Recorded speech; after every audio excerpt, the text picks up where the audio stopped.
So it's Mental Health Awareness Month, and I've been loving this month so far. I've been sharing with you guys on Instagram a lot of my favorite quotes on mental health awareness, and I also have shared with you guys just a little bit of how I struggle with anxiety. And I'm not going to go into depth with that. I'm going to save that for another video, just sharing with you guys my anxiety and like how that affects me in my life.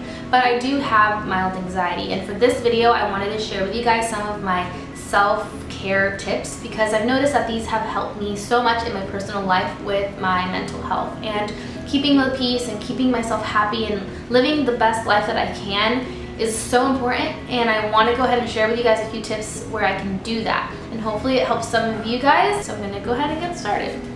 The most important thing for me and my self-care is being in communication with God. My devotional life, my prayer life, and my worship life.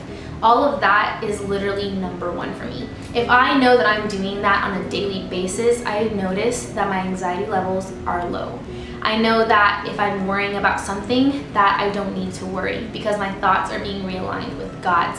One of my biggest reasons that I have anxiety is because my thoughts go crazy on things I can't control, on bills, on loans, on literally just my thoughts are constantly racing. And so when I do have a daily devotional or a daily sense of worship, that creates so much peace in my life because my thoughts start to be realigned with God's. And instead of worrying about bills and instead of worrying about things I have absolutely no control over, I'm reminded of God's word where he says he's in control and everything's going to be okay. Then all of a sudden, everything that I've been worrying about just doesn't even matter anymore because I have peace knowing that it's okay. God has this. God has my back. And so that for me is my number one thing, which of course I struggle with. I don't do that on a daily. And because of that, I have anxiety. And so that's definitely the most important thing for me. The next thing for self-care for me personally is beauty routines. I love face masks. I love bubble baths. I love hot showers. All of that stuff makes me feel so happy. If I've had a long day at work and I come home and I just put on a face mask, I lay down on the couch, I drink some tea, then I just feel so relaxed because not only am I taking care of myself, but I'm slowing things down.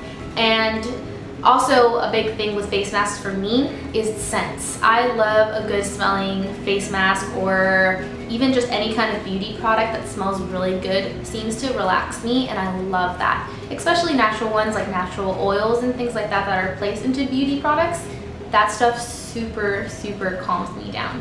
And so my next thing, continuing from that, are smells. For me, candles or air fresheners or essential oils, anything that has a really good smell to it really calms me down. And it's something so simple, but definitely so helpful for me. The next thing for me is journaling. I love to journal because, again, like I said before, I think a lot. I constantly think, I constantly ponder, I constantly analyze. And so with all of that happening in my mind, I need to process that somehow without it overwhelming me. So journaling is so important to my self-care because I just love being able to kind of let go of my thoughts through journaling, and also understanding my thoughts. So it's really cool just to have it all written down and understanding myself as well, and knowing who I am and knowing my thoughts and knowing my desires and all of these things through journaling have helped me so much. Also, I love nature. I love going on a walk. I love hiking. I love mountains. I love beaches. I love lakes. I love trees. I love just being outside and breathing fresh air and just being outside. That in itself helps me so much, just feeling okay, and it makes me happy. And it makes me, I think, get my mind away from thinking. If I'm at home, then I focus on my thoughts. If I'm going outside, if I'm walking, I can easily distract myself. And also, it's just beautiful. Being outside makes me feel joyful. I think that has a lot to do also with exploring. I love new things. I love driving up to different states. So I know it sounds crazy, but dance parties are so helpful. If you're having a bad day for no reason, because Lord knows that happens to me as a girl, sometimes or a guy, I don't know. If you're sad for no reason, or if you're sad for a reason, dance parties are so much fun and helpful. Keep that in mind, guys. Dance party like no one is watching. Massages are also amazing. If only I could afford them on a daily, but I can't. Listening to podcasts and positive videos. For me, literally just my mind sometimes needs reminders, and I constantly love listening to motivating videos like YouTube. YouTube is my favorite thing because if I'm feeling a sort of sadness or anger or stress, I can go on YouTube and try to find the same emotion from someone else who's experienced, and their experience helps me feel so much better because I don't feel alone, I feel understood, and I also get tips on how to feel better, like this video. Finding activities that you love is so important to self-care as well. For me, it's going to the beach, swimming, exploring, taking photos. I love taking photos. That's why I created a blog. I love documenting my life. And so finding out what you love to do, hobbies, just find out what you love and do that when you're feeling like sad. If you do know what makes you happy and you do know what you love, then do more of that, even if you don't feel like doing it sometimes. Because sometimes you just feel sad or anxious and you don't feel like doing anything, but making yourself and being intentional in those moments and just like saying, I'm going to do this because I love it, will help you feel so much better even if you don't want to do it in the beginning. Surrounding yourself with friends and family, sometimes that is so good for self-care.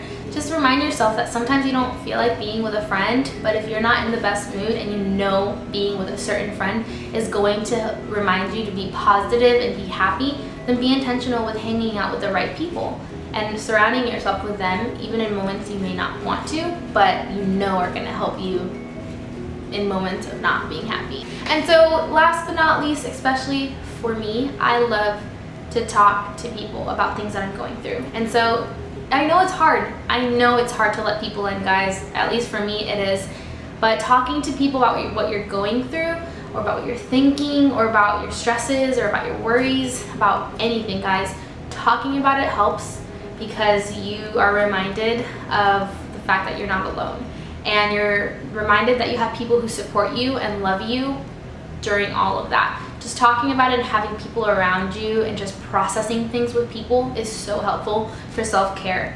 Going through things alone is definitely a lot harder than going through it with people, whether or not it's harder to talk to people about it, you know, if that makes sense. So I hope you guys liked this video. I hope that I was able to give you guys some self-care tips to help your mental health.